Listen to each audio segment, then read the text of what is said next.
இது வந்து மயிலாடுதுறையில் கோரைநாடு அப்படிங்கிற பகுதியில் நம்ம போட்டிருக்கிற ஒரு 3 கிலோவாட் ஆன் கிரிட் சிஸ்டங்க.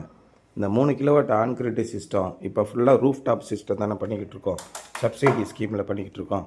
இதில் நிறைய பேருக்கு சந்தேகம் இருக்குது, எப்படி இதை வந்து ப்ராசஸ் பண்ணுறாங்க அப்படின்னு. இந்த சப்சிடி கொடுக்குறதுக்குன்னு நிறைய ப்ரொசீஜர் இருக்குது. அதுக்குன்னே தனியாக ஒரு வெப்சைட் இருக்குது, அது நேஷ்னல் போர்ட்டல்னு பேர். இப்போ நேஷ்னல் போர்ட்டல் வந்து ஏற்கனவே இருக்கும்போது நேஷ்னல் போர்ட்டல் 1.0ன்னு இருந்துச்சு. அதில் நிறைய பிரச்சனைகள். இப்போ ஒருத்தருக்கு வந்து 3000 வாட்ஸ் அப்படின்னு நம்ம பதிவு பண்ணுறோம்னா அதில் வந்து 3.1 கிலோ வாட்டுன்னு அதில் ரெஜிஸ்டர் ஆகும். நம்ம 3.1 கிலோ வாட்டுன்னு கொடுத்தோம்னா அது 3100 வாட்ஸ்ன்னு அதுவே தானாகவே மாறிக்கிடும். அப்போ இதில் வந்து கோஆர்டினேஷன் ரொம்ப கம்மியாக இருக்குது. சென்ட்ரல் கவர்மெண்ட்டோடைய அந்த எனர்ஜி மின்சாரத்துறை அவங்க வந்து இதை உற்பத்தி பண்ணி இந்த சைட்டை வந்து ரெடி பண்ணி கொடுக்குறாங்க. இதில் யார் யாரெலாம் இருக்காங்கன்னு கேட்டிங்கன்னா, பேங்க்கு இருக்காங்க, இதில் வந்து என்கேஜ் ஆகிறாங்க. டான்ஜெட்கோ இதில் என்கேஜ் ஆகிருக்காங்க. டான்ஜெட்கோவில் ஹையர் அஃபீஷியல்ஸ் என்கேஜ் ஆகிருக்கிற அதே நேரத்தில் அதான் ஆர்இசின்னு பேர். ஒவ்வொரு ஊர்லேயும் இருக்கிற ஏஇ அவங்களுக்கும் தனியாக லாகின் யூசர் நேம் பாஸ்வேர்டு கொடுத்துருக்காங்க. இப்படி ஆட்டோமேட்டிக்காக மாறும்.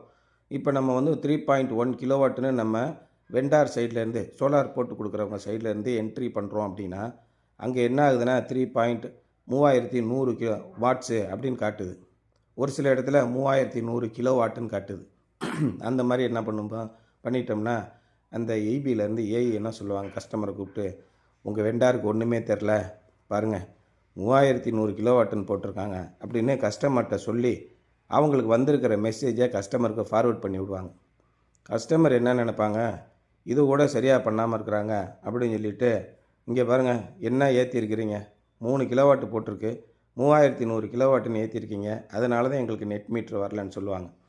ஆனால் இது எல்லாம் நடக்குது தமிழ்நாடு பூராமே, எல்லா வெண்டாருக்கும் நடக்கும், எல்லா கஸ்டமருக்கும் நடக்குது. ஒரு 30% கஸ்டமருக்கு இந்த மாதிரியான பிரச்சனைகள் நடந்துக்கிட்டு இருக்குது. இப்போ என்ன பண்ணுறாங்க, ஆர்இசிலேருந்து, சார் இந்த மாதிரி பிரச்சனை வந்துச்சுன்னா ஆட்டோமேட்டிக்காக வெப்சைட்லேருந்து வரும், வந்த உடனே அதை ஸ்க்ரீன்ஷாட் எடுத்து இந்த கம்ப்ளைண்ட்டை க்ரீவன்ஸில் நீங்கள் போடுங்க.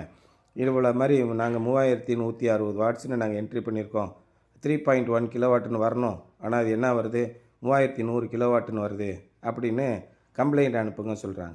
இது மாதிரி 2-3 பிரச்சனை இந்த நேஷ்னல் போர்ட்டலில் இருக்குது. அதுக்கான தீர்வுகளையும் நேஷ்னல் போர்ட்டலில் உடனுக்குடன் செஞ்சு தராங்க. நம்ம இமெயில் அனுப்பிட்டோம்னா உடனே அதை ரெக்டிஃபை பண்ணுவாங்க. அதே மாதிரி நம்ம சேங்ஷன்டு லோடு எவ்வளோ இருக்கோ அந்த சேங்ஷன்டு லோடில் 100% நீங்கள் சோலார் போடலாம்.